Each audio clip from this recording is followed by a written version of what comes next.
Y pues nos da mucho gusto verles y saludarles en este 2024. ¿A poco se imaginó que iba a llegar al 2024? No, pero si usted ve de las películas de los 80s, las futuristas decían que el 2010, 2015, ¿no? Ya estamos mucho más lejos que esas películas, ¿no? Pero es una bendición. Y Dios va a obrar en este año. Dios quiere hacer algo con nosotros en este año. Y de eso vamos a hablar la próxima semana, porque hoy vamos a tener un mensaje especial. Honestamente es de los mensajes que más me gusta dar en el año. Y este mensaje se titula "Los sabios aún le siguen". Y es que estamos en la víspera de la última fiesta navideña, la fiesta que el mundo le llama la fiesta de los Reyes Magos o la fiesta de la Epifanía. Mucha gente no sabe que ese es el nombre real de esta fiesta, la fiesta de la Epifanía. Y en nuestro país, pues esta es una fiesta muy esperada por los niños, quienes esperan encontrar regalos junto a sus zapatos el 6 de enero. Y a los niños les llena de mucha ilusión. Pero lamentablemente, y lo digo con toda sinceridad, es lamentable que la mayoría consideran esta fiesta como una fiesta infantil. No debería de ser así, porque esta fiesta tiene un significado profundo, muy profundo. Dentro del cristianismo hay una preciosa lección para todos nosotros en los hechos de estos hombres. Y el título de nuestro mensaje de hoy surgió por una imagen que pude ver. En esta imagen se presenta a los tres reyes siguiendo a la estrella de Belén, y en la imagen hay un pequeño texto que recita: "Los sabios aún le siguen", y es verdad, los sabios aún siguen a Jesús. Y vamos a hablar sobre la gran diferencia que hay entre la sabiduría de Dios y la sabiduría del mundo. Y vamos a ver la historia de estos hombres. Acompáñame, por favor, a Mateo capítulo 2, versículos 1 y 2.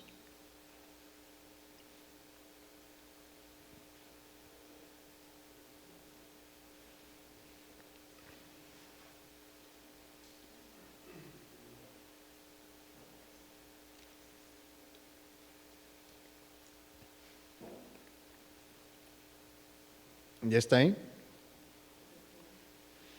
Mateo capítulo 2, versículos 1 y 2, dice: Cuando Jesús nació en Belén de Judea en días del rey Herodes, vinieron del oriente a Jerusalén unos magos, diciendo: ¿Dónde está el rey de los judíos que ha nacido? Porque su estrella hemos visto en el oriente y venimos a adorarle. Y vamos a desglosar toda esta historia.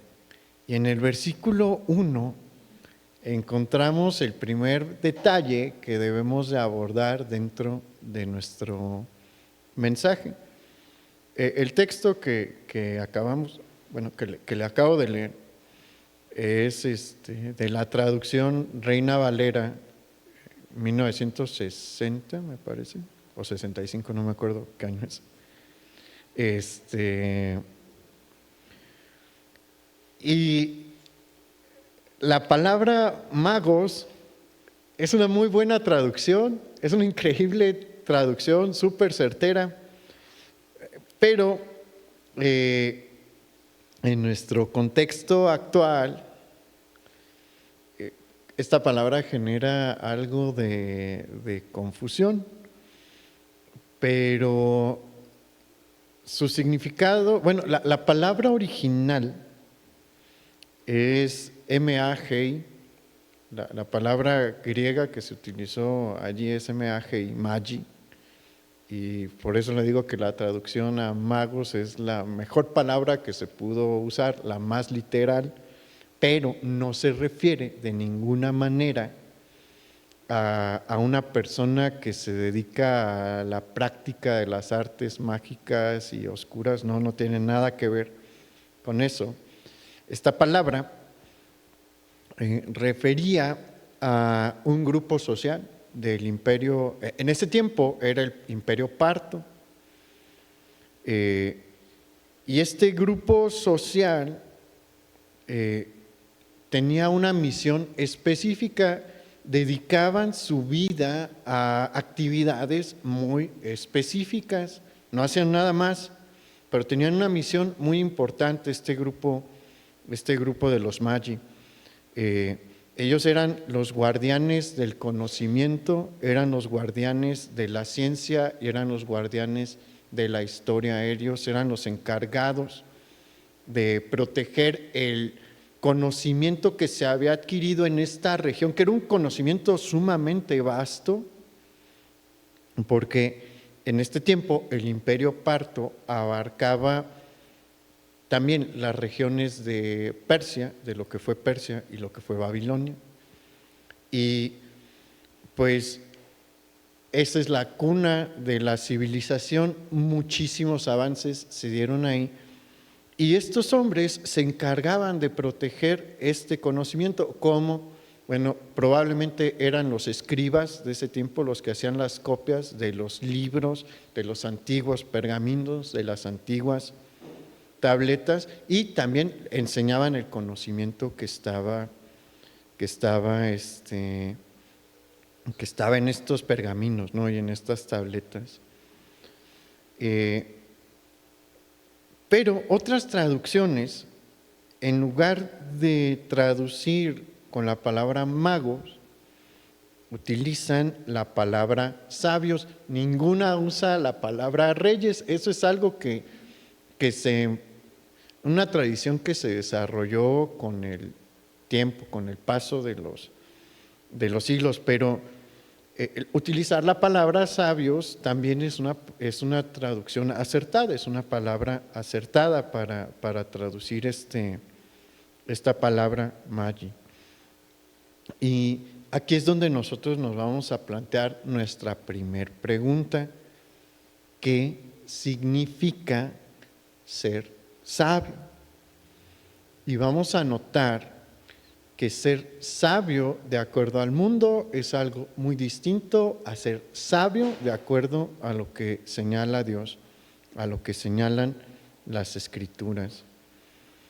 ¿Y cómo define el mundo el término sabio? Y bueno, el diccionario de Oxford define la palabra sabio de dos maneras. Le leo la definición, las dos definiciones del diccionario Oxford, de la Universidad de Oxford. Persona que posee conocimientos amplios y profundos adquiridos mediante el estudio. Esta es la primera definición. Y la segunda, persona que muestra buen juicio, prudencia y madurez en sus actos y decisiones. Okay. Esto es lo que el mundo define como la sabiduría, es la manera en la que el mundo juzga quién es sabio y quién no lo es. Pero la Escritura define al sabio de una manera muy distinta.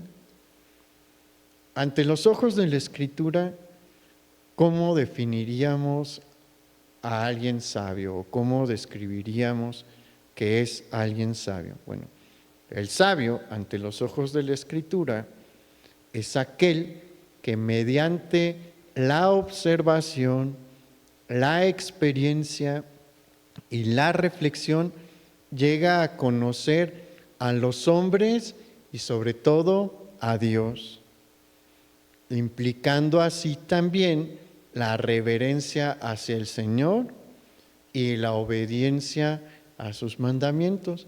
Es una definición mucho más compleja, porque ser sabio ante los ojos de Dios es mucho más complicado que ser sabio ante los ojos del mundo. Y sí quiero que prestemos atención aquí a los detalles de lo que implica ser sabio ante los ojos de Dios, porque implica varias acciones. Una persona sabia observa. Una persona sabia va adquiriendo, atesorando las experiencias y reflexiona sobre quién es Dios. ¿Y cómo se reflexiona? Aquí hay un punto clave. ¿Cómo se reflexiona sobre quién es Dios? Conociendo las Escrituras. Pero no se queda la cosa ahí de manera teórica, porque la reverencia y la obediencia a Dios, que son parte de la sabiduría de la Escritura, pues son cosas que se ponen en práctica, son cosas de la vida, de la vida práctica. Conocer los mandamientos, si usted puede recitar los 10 mandamientos, no significa que usted los cumple, ¿no? Conocerlos y cumplirlos son cosas completamente distintas, pero la sabiduría requiere de los dos se ocupan. Ser sabio ante los ojos del mundo es relativamente sencillo. ¿Por qué? Porque solamente se ocupa ir a la universidad. Pueden ser patanes los que tienen doctorados, y lamentablemente muchos lo son. Bueno, no todos, hay unos que son personas muy, muy respetables, ¿no? Pero hay unos que son increíblemente prepotentes. ¿Por qué? Porque son sabios nada más en su área de expertise, pero como personas son terribles. Esa no es una persona sabia ante los ojos de Dios, y es más difícil ser una persona sabia ante los ojos de Dios que ser sabio ante los ojos del mundo. Y hay otras cosas, hay varias cosas que debemos de destacar al momento de abordar la historia de los sabios del Oriente. La primera es que ellos no son judíos, son los primeros gentiles de todo el Nuevo Testamento. Le digo que esta historia tiene mucho significado para nosotros. Siempre ha tenido mucho valor para la iglesia. Y bueno, lo que sucede con los niños es bien bonito, ¿no? ¿A usted le trajeron regalos los reyes? ¿A poco no le daba ilusión? Eso está bonito y todo, pero le digo que es una lástima que se nos quede en la mente eso y la catalogamos inmediatamente como una fiesta infantil. Decimos, esto es algo de niños y ya no le queremos prestar atención, porque aquí todos somos adultos, aquí en el auditorio. Y muchos dicen, no, es que eso es para niños. No, hay muchas cosas que aprender allí. Porque al principio la iglesia no se daban regalos cuando celebraban la fiesta de la Epifanía, pero ¿sabe por qué fue tan importante para la iglesia desde inicios de la iglesia? Si usted checa el arte inicial de la iglesia, o sea, en los primeros siglos, el arte que se llegó a realizar en los primeros siglos de la iglesia, estamos hablando siglo II, III, IV, la escena de la llegada de los sabios del Oriente aparece en muchísimas ocasiones. ¿Por qué? Porque para la iglesia tenía gran valor. ¿Por qué? Justamente porque eran gentiles. Fue el primer mensaje que se le dio a los gentiles diciéndoles, con el Mesías ustedes están incluidos. Y es algo que le daba mucho gusto a la iglesia, le daba mucho ánimo a la iglesia y debería de darnos ánimo a nosotros, porque recuerde, en el Antiguo Testamento los gentiles sí estaban relegados. El acceso a el pacto abrámico para los gentiles estaba increíblemente restringido. Pero justamente cuando nace el Mesías, llegan unos gentiles. ¿Por qué? Porque la puerta estaba abierta para los gentiles. ¿Y sabe por qué? Estos hombres de verdad que eran sabios, porque ellos sabían. Si no, no hubieran hecho ese viaje, pero ellos sabían que la puerta se les había abierto. Le digo que hay mucho que aprender aquí. No lo vea como una fiesta del chocolate y la rosca. No. Entienda lo que se nos está hablando aquí. Y bueno, aunque no son judíos, son hijos de Dios. Y lo vamos a ver en este mensaje, que ellos dan clara muestra de ser unos verdaderos hijos de Dios. Se cree que ellos fueron los herederos de una sección. No crea que todos los magi eran como estos hombres. No, unos sí hacían cosas no muy buenas, tenían unos rituales paganos bien feos también.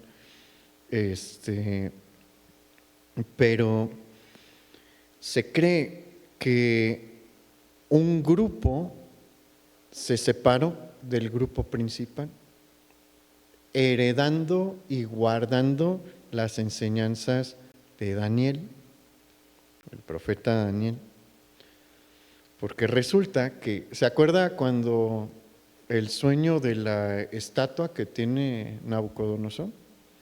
El único que lo pudo interpretar fue Daniel, porque Nabucodonosor pidió una cosa que ningún ser humano puede realizar. Nabucodonosor les dijo, para estar seguros de que la interpretación que me dicen es correcta, díganme qué soñé. Si yo le digo a usted, díganme qué soñé, ¿estás loco, Omar? Porque ¿cómo le voy a...? O a ver, ¿quién se anima a decirme qué soñé? Ni yo me acuerdo bien qué soñé. Sí soñé algo, pero no me acuerdo bien qué soñé. Fue algo extraordinario lo que Nabucodonosor estaba pidiendo, pero ¿quién ya había hablado por sueños antes? Dios. Y Dios estaba hablando por sueños otra vez, y eso es algo que déjelo en su mente. Estas enseñanzas requieren de que traigamos varias cosas en nuestra mente a lo largo del mensaje, pero Nabucodonosor recibió un mensaje de Dios a través de un sueño, y pues Daniel es un siervo del Señor, hay un propósito aquí, y él revela el sueño y da la interpretación. Y cuando Nabucodonosor ve esto, ¿qué hace? Pone a Daniel como jefe de los magi. Los magi eran un grupo antiguísimo que se mantuvo por varios imperios, pero ya estaban en Babilonia. Le decía que un gran grupo hacía cosas terribles. ¿Sabe de dónde empezó el zodiaco? Con ellos. Todo lo del zodiaco se desarrolló en Babilonia. Se cree que una de las cosas que se pretendía hacer con Babel era darse al estudio de los astros, pero con esta tendencia, ¿no?, del zodiaco. Babel era una terrible rebelión hacia Dios. ¿Y dónde cree que estaba la Torre de Babel? Cerca de Babilonia. Entonces, este grupo es muy antiguo, pero aquí Dios concede una gracia y unos hombres aceptan el mensaje de Daniel. Daniel se convierte en su maestro. ¿Y qué cree que les empieza a enseñar Daniel a estos hombres? Y ven el mensaje precioso del Mesías y lo guardan por generaciones. Hay muy pocos ejemplos dentro de la Escritura de una efectiva transmisión del mensaje de salvación generacional. Hay muy poquitos ejemplos. Si no mal recuerdo, hay otro en en la profecía de Jeremías, unos hombres que obedecieron a su papá por generaciones, absteniéndose de tomar vino y de vivir en casas cimentadas. Ellos vivían en tiendas y Dios los bendijo por su obediencia a su papá, pero la transmisión del mensaje de salvación generacional corrido es muy complicada. Pero aquí tenemos un ejemplo de un grupo que por cerca de 500 años transmitió eficazmente el mensaje de salvación. Y ahora se encuentran en Jerusalén con una misión: encontrar al Mesías prometido, al nuevo Rey de Israel. Y el hecho de que estén en Jerusalén preguntando por el Mesías nos deja también ver varias cosas.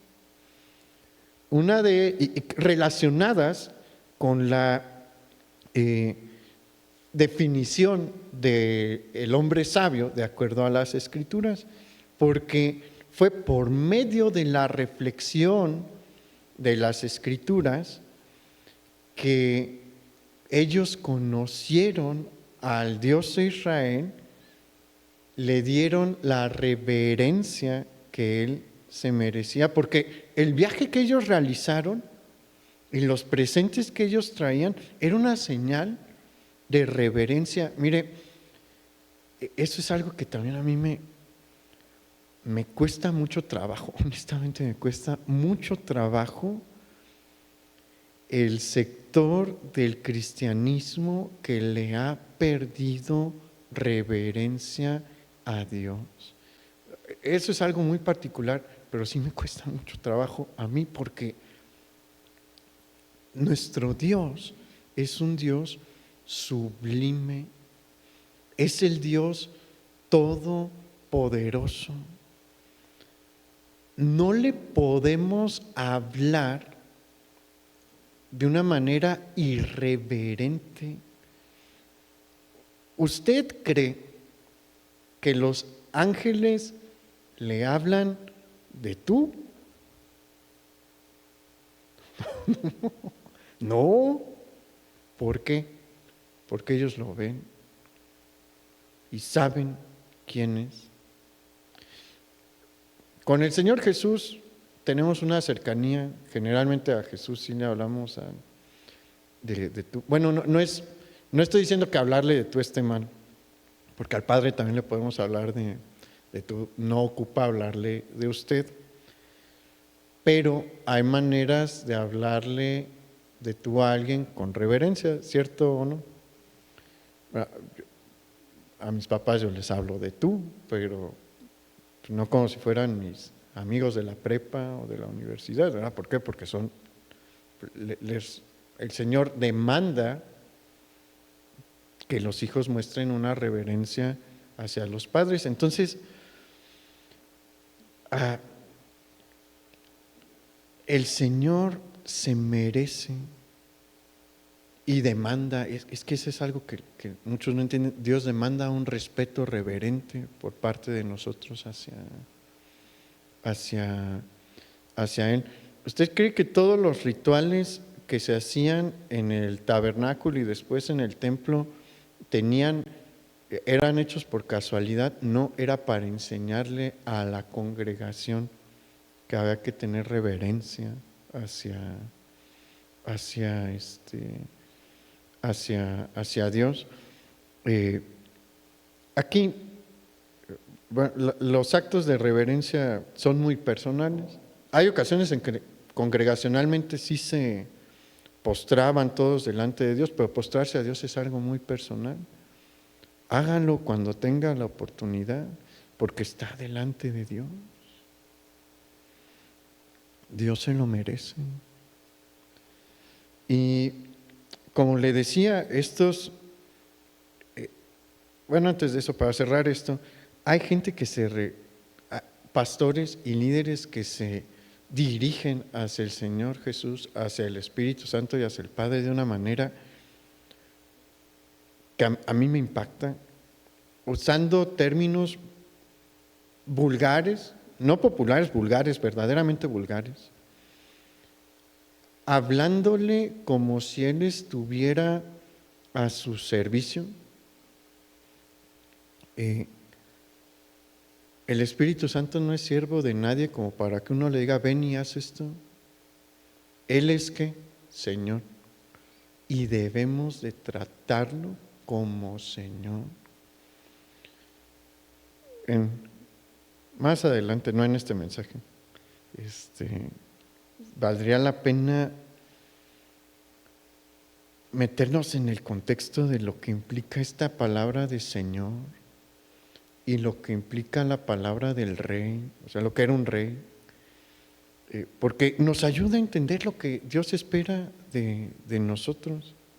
Vivir en una democracia tiene sus enormes ventajas, pero perdemos el contexto de la monarquía. Y hay una cosa que debemos de tener bien presente: Dios es rey. Él no es un presidente por quien se vota. Él es rey, Él es soberano, Él es Señor. Pero bueno, eso vendrá en otro mensaje. Pero le digo que estos presentes y el viaje que realizaron, eran una muestra de su reverencia hacia Dios. Entonces vemos que ellos tenían reverencia a Dios y reflexionaron tanto en los mandamientos de Dios que entendieron lo que estaba pasando en su tiempo. Y es que aquí hay que entender otra cosa.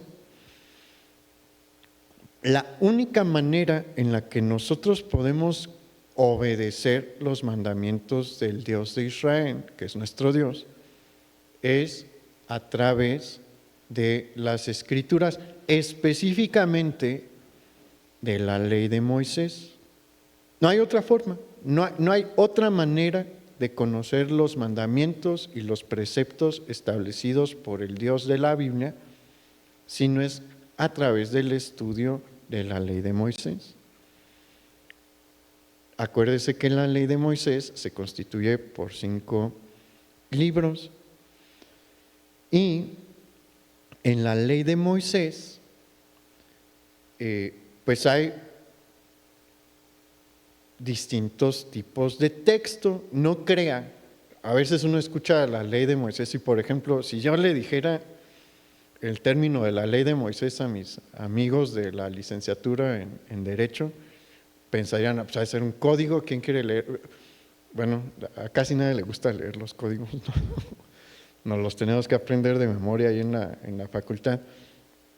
Pero la ley de Moisés no está constituida exclusivamente por mandamientos y preceptos legales, ¿no?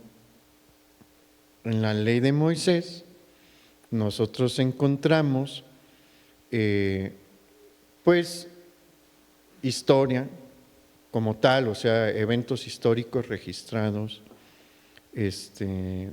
Ahí encontramos también efectivamente mandamientos, encontramos preceptos, pero encontramos también canciones, encontramos poemas y encontramos también textos proféticos. La ley de Moisés es un texto sumamente complejo porque tiene todos estos géneros literarios allí, en esos 5 en esos 5 libros.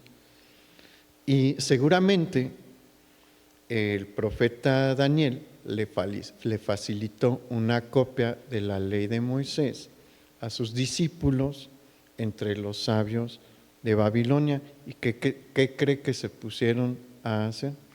A estudiarla. Y seguramente echaron mano de todos los textos sagrados que estuvieron a su disposición. Y en la ley de Moisés encontraron, ahí empiezan las profecías mesiánicas, y entre las profecías mesiánicas hubo una que seguramente dijeron ellos, esta es nuestra, acompáñame a verla. Vamos a Números capítulo 24, versículo 16.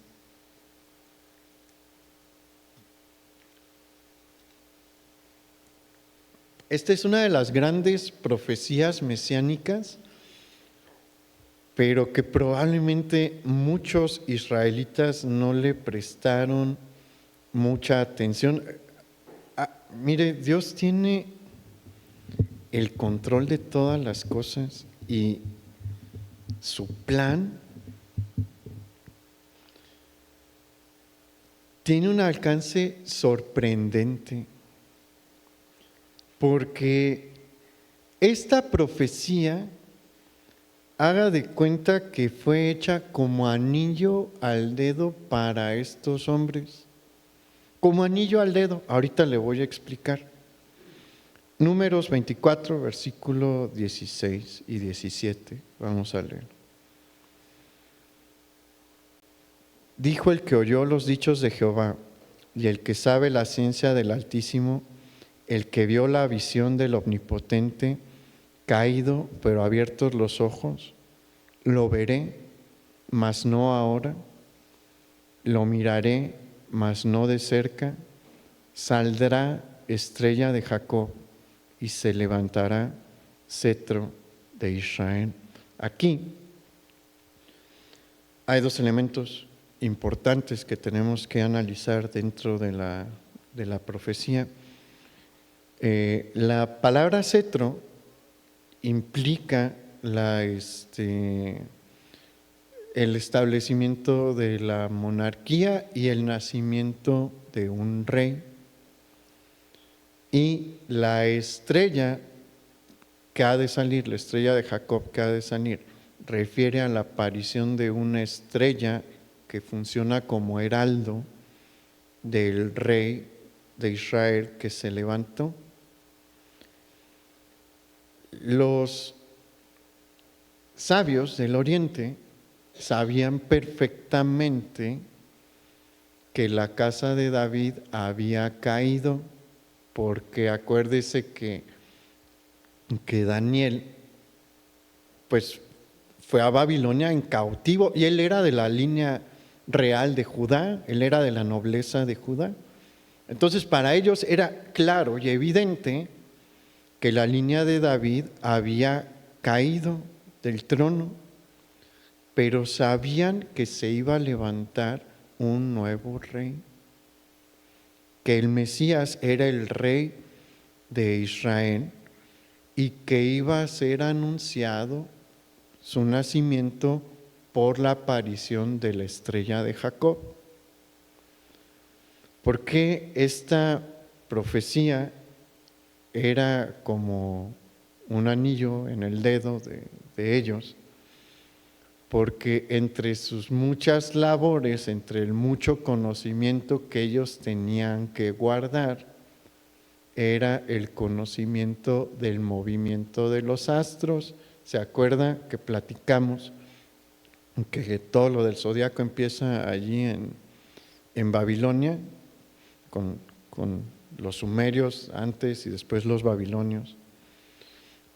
Ellos heredan ellos conocían bien las constelaciones, muy bien, las llevaban milenios estudiándolas y conocían los movimientos de los astros, y por eso le digo que probablemente cuando ellos leen esta profecía dicen, esto es para nosotros, porque ¿quién puede hacer mejor el trabajo de estudiar los cielos para ver cuándo aparece la estrella de Jacob que nosotros, nadie. Ellos hacían eso todas las noches. Y qué emoción, ¿no? Que por 500 años, no sabemos cuántos hombres, decenas de hombres, regularmente salían al cielo a ver si aparecía la estrella de Jacob. Eran hombres bien fieles. Pregúntese si usted es así de fiel. Mire, nos cuesta un trabajo leer la Biblia todos los días, ¿o no? La verdad. Por 500 años estos hombres regularmente salían a los cielos a ver si Dios cumplía esa noche su promesa. Por eso le digo que las enseñanzas que hay aquí son bien grandes y bien valiosas. Por eso no debemos de ver esto como algo infantil, no lo es. Ya quisiéramos ser como estos hombres en muchos sentidos. Y en algún momento, muchos meses atrás del momento histórico de este pasaje de Mateo capítulo 2, estos hombres ven la recompensa de su fidelidad porque aparece la estrella de Jacob. Ellos estaban completamente capacitados para saber que había una nueva estrella. Mira, no es difícil esto de las constelaciones, a mí me gusta, ellos me inspiraron, la verdad, a estudiar los cielos. El cielo es el mismo casi todo el año y es bien fácil ubicar dónde están las grandes constelaciones, pero ellos conocían a más detalle, muchísimo más del que yo puedo tener, sobre cómo se movían los cielos. Y yo nada más me puedo imaginar el gozo que tuvieron cuando vieron la estrella de Jacob, que es la estrella de Belén, ¿no? Lo que conocemos como la estrella de Belén. Y ellos comenzaron un viaje largo y peligroso hasta Jerusalén. Y el haber emprendido el viaje siguiendo la estrella de Belén es otra muestra de su sabiduría, de la sabiduría que ellos poseían, producto de buscar en su corazón honrar a Dios y obedecer sus mandamientos. Porque al ver la estrella del Mesías, ellos tenían dos opciones. Había dos opciones delante de ellos. Una era quedarse en sus palacios, porque eran hombres con muchos recursos, eran de la clase alta del imperio babilónico, después del imperio persa, en este momento del imperio parto. Eran gente con mucho dinero, por eso entre otras cosas, se desarrolló esta tradición de llamarles reyes. No eran reyes, pero sí se vestían como reyes, porque eran de la jerarquía más alta del imperio parto. Y tenían esa opción, quedarse cómodos en sus palacios, porque eran varios, no eran tres, probablemente eran más, muchos más. Y pues registrar la aparición de la estrella del Mesías y el cumplimiento de la profecía, pero esa era otra opción. Otra era seguir a la estrella porque se empieza a mover. Y ellos entendieron, por eso le digo que eran sabios, que no era el tiempo de descansar, sino de hacer aquello que Dios les estaba mostrando. Ellos sabían que no era normal el movimiento de esta estrella, y si se estaba moviendo era porque Dios quería que se movieran ellos también.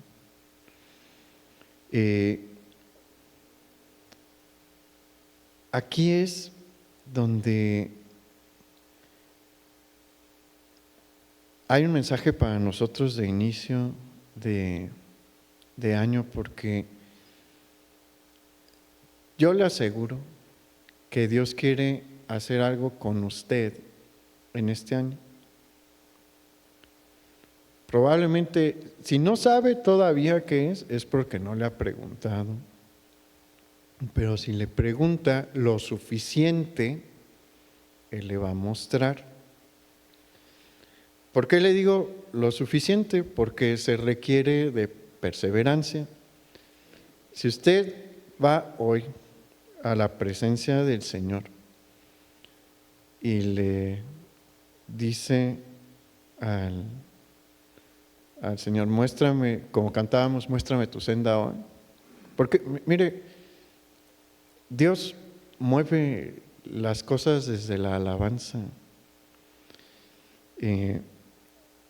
Por eso cantamos ese canto también, porque lo que queremos es que Dios nos muestre su senda. Pero si usted va hoy, en la noche, bueno, ya es de noche, a preguntarle al Señor, Señor, ¿hacia dónde voy? ¿Qué quieres hoy?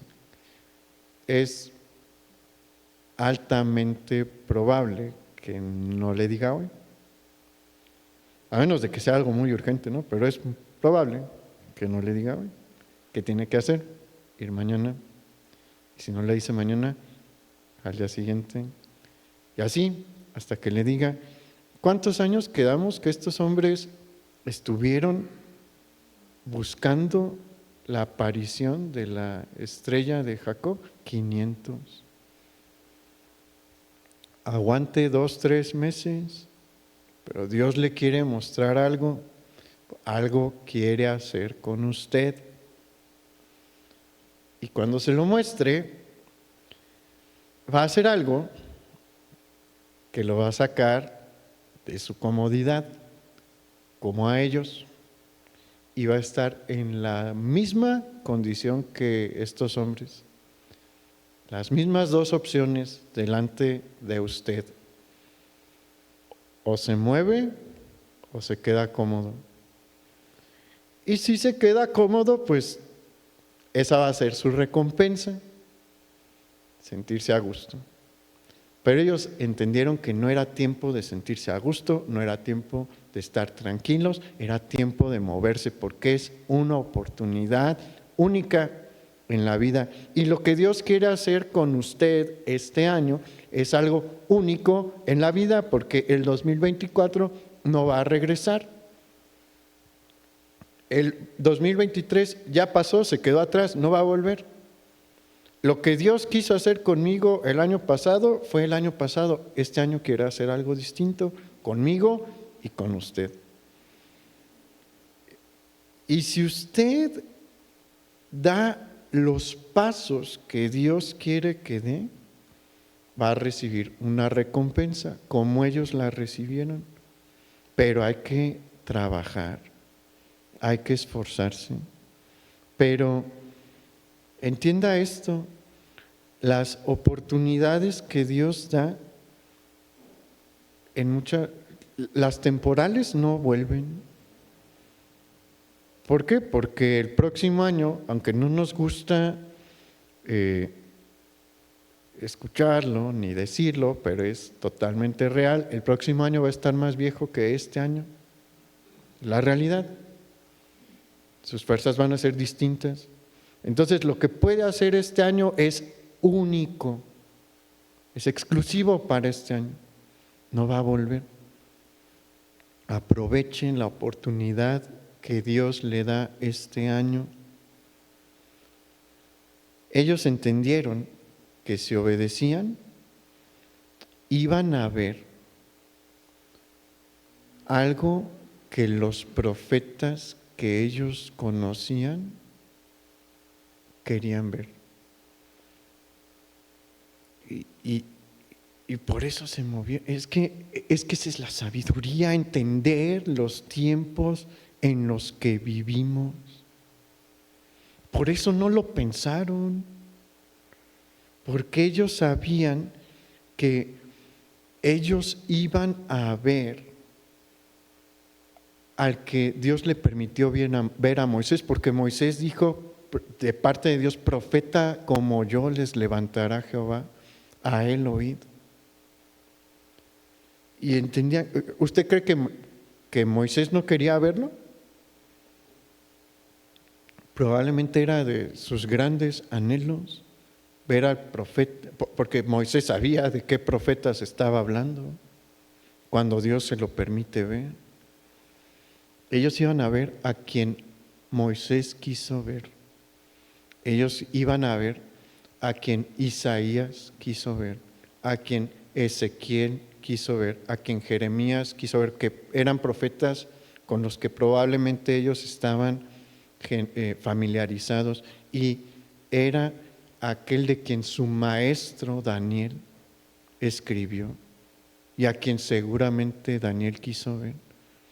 Ellos iban a poder ver lo que otros anhelaron ver, y por eso dijeron: vámonos, prepárense porque vamos a hacer un viaje largo. Pero cuando llegan a Jerusalén, ellos se encuentran probablemente con algo que no esperaban, porque en tierra de Israel, en donde debería de haber fiesta, porque nació el Mesías esperado, no hay fiesta. Tan no hay fiesta que tienen que preguntar en varias ocasiones, porque seguramente al primero que le preguntaron: ¿de qué hablan? ¿De qué me están hablando? ¿Que aquí reina Herodes? Había una película que desde niño me ponían sobre este tiempo, y cuando llegan se ve que están dos habitantes de Jerusalén discutiendo y diciendo: nuevo rey, ojalá tuviéramos un nuevo rey, solo tenemos a Herodes. Y nadie les sabía contestar. Qué triste, ¿no? Y por eso a mí me da tristeza, la verdad, ver al cristianismo tan lejos de la riqueza de estos mensajes en estas fiestas. Me entristece, honestamente, porque somos los poseedores de este conocimiento y no lo hablamos. Somos los que guardamos este conocimiento y no lo predicamos. A veces estamos más como Jerusalén que como estos hombres. El conocimiento del Mesías entre el Sanedrín y entre los sacerdotes y los habitantes de Jerusalén, ciudad de los reyes, era muy inferior al de los sabios del oriente. ¿Había hombres sabios en Jerusalén? Sí, pero muy distintos a estos hombres. Acompáñenme de nuevo a Mateo capítulo 2, versículo 3.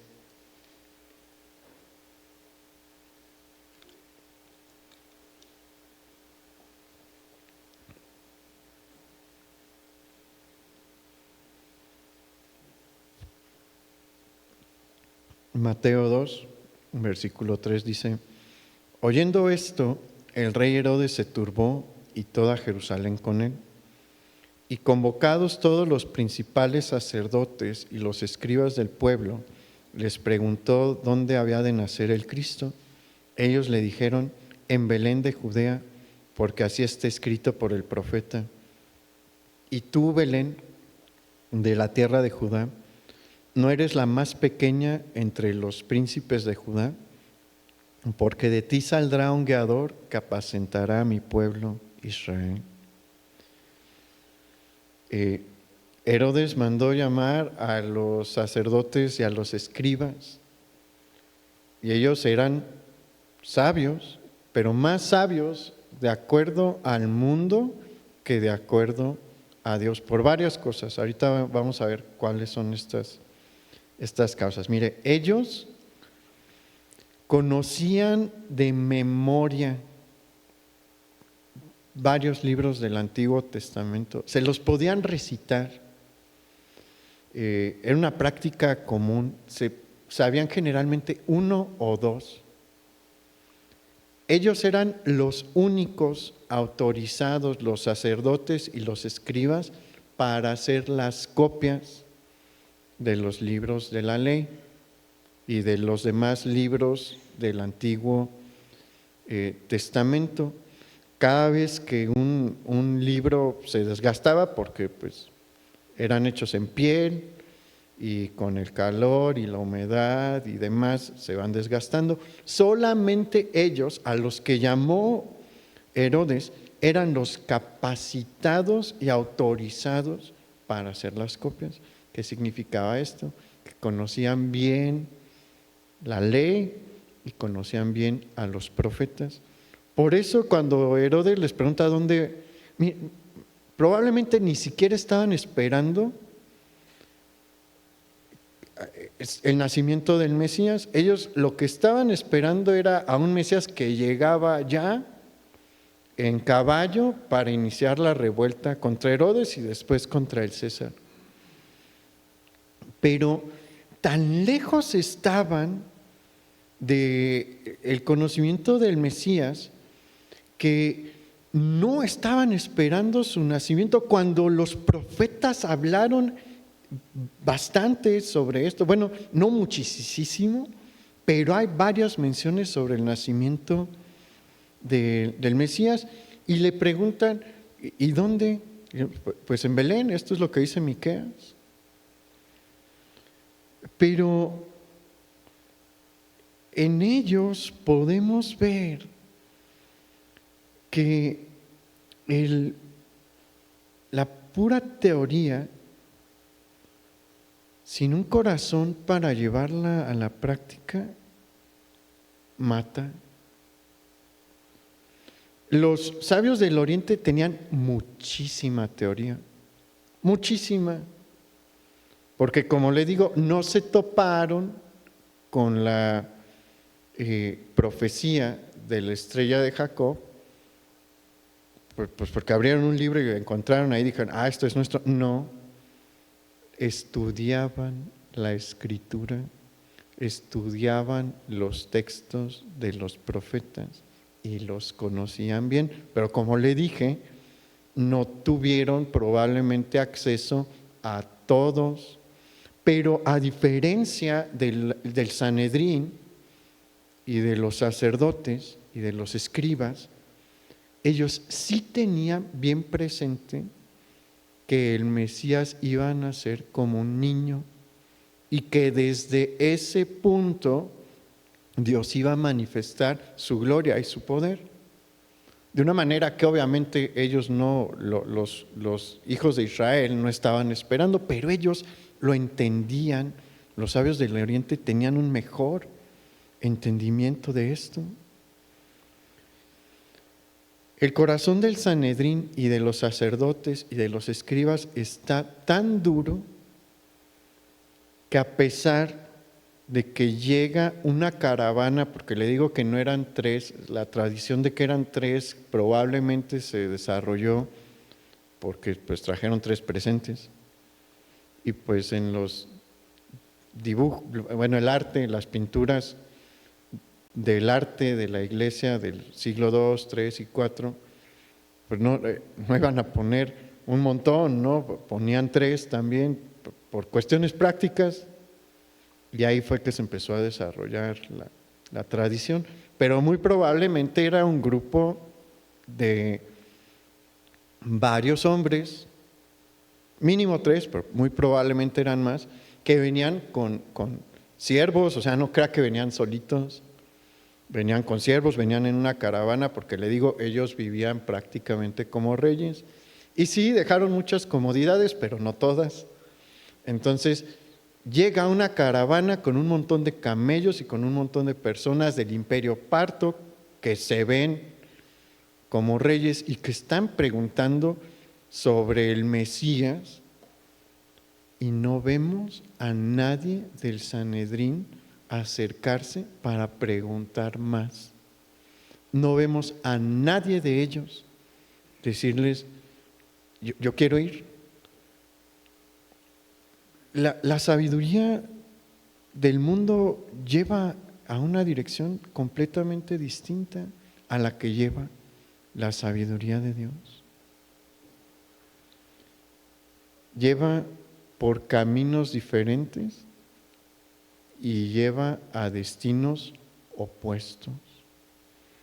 Y vamos a terminar la historia de estos hombres. Vamos al versículo 9, ahí en Mateo 2.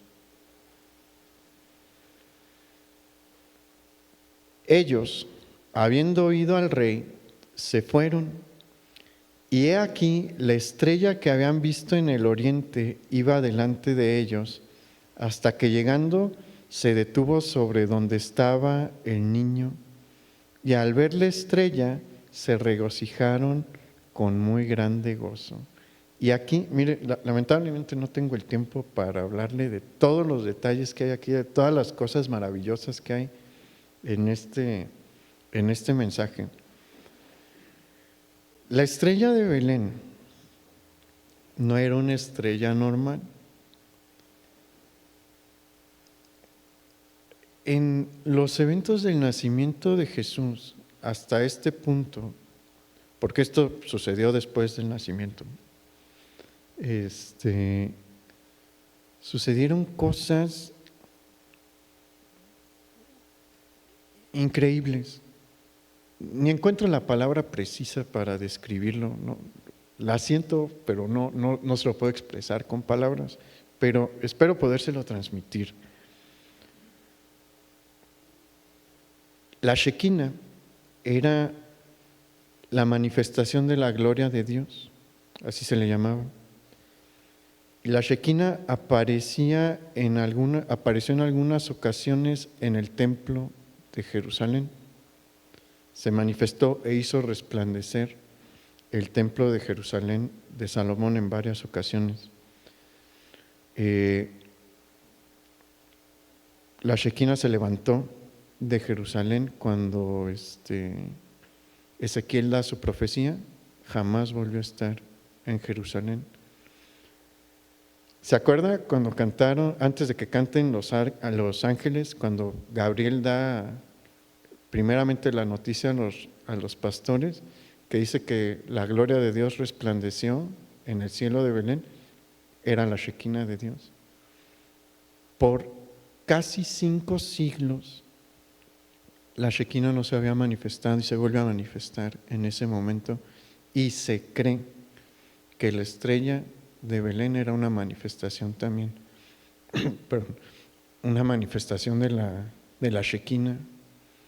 Estos gentiles, como nosotros, fueron guiados por la Shekinah de Dios, y se movió de una manera en la que ellos no esperaban, porque ellos sabían perfectamente cómo funcionan las estrellas, ellos sabían perfectamente cómo funciona el cielo nocturno. No hay gran ciencia. ¿Se acuerda? Creo que mi papá habló ahorita rápidamente sobre eso, que Dios lo extiende el cielo como un manto, de este a oeste. Las estrellas aparecen igual, de este a oeste, durante la noche.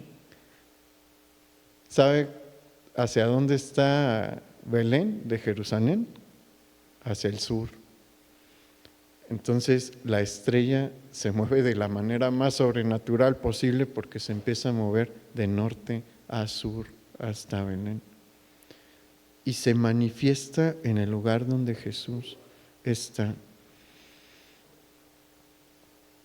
Los sacerdotes y los escribas hubieran podido tener la oportunidad de volver a ver la Shekinah de Dios y no la aprovecharon. ¿Por qué? Porque no les interesaba y porque su comodidad estaba como su prioridad.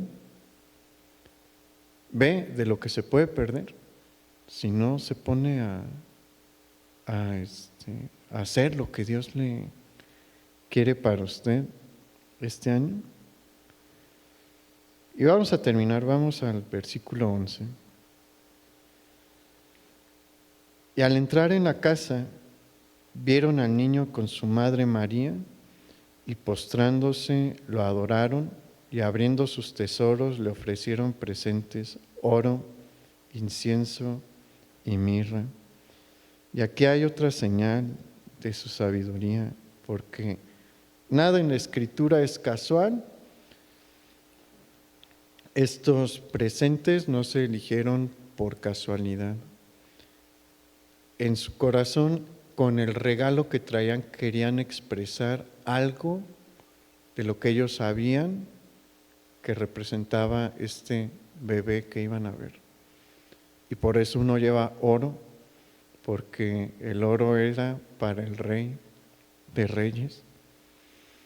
Y otro lleva incienso, porque el incienso solamente se ofrece a Dios.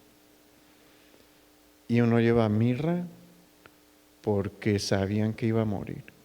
La mirra era un incienso que se utilizaba para sepultar a los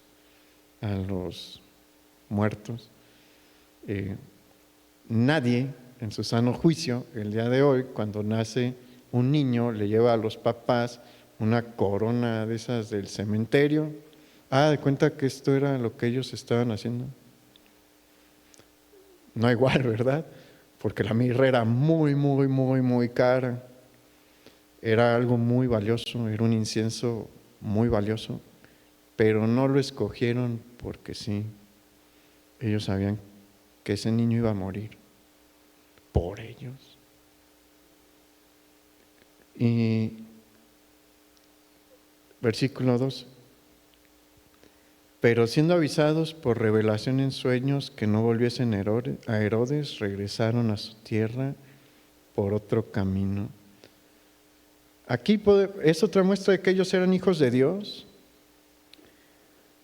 porque Dios les habla de una manera muy peculiar, de principio a fin. Les permite ver probablemente una manifestación de la Shekinah.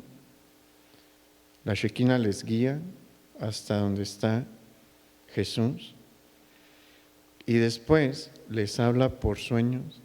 Dios no habla mucho por sueños en la Escritura. De hecho, es una de las formas más raras a través de las cuales Dios se comunica, porque son contados las personas que recibieron revelaciones por sueños. José el soñador, Nabucodonosor, José, el esposo de María, y ellos.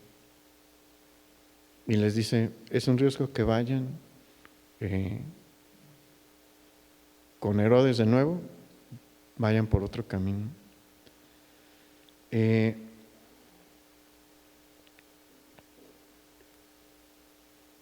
Busque entender los tiempos en los que estamos viviendo.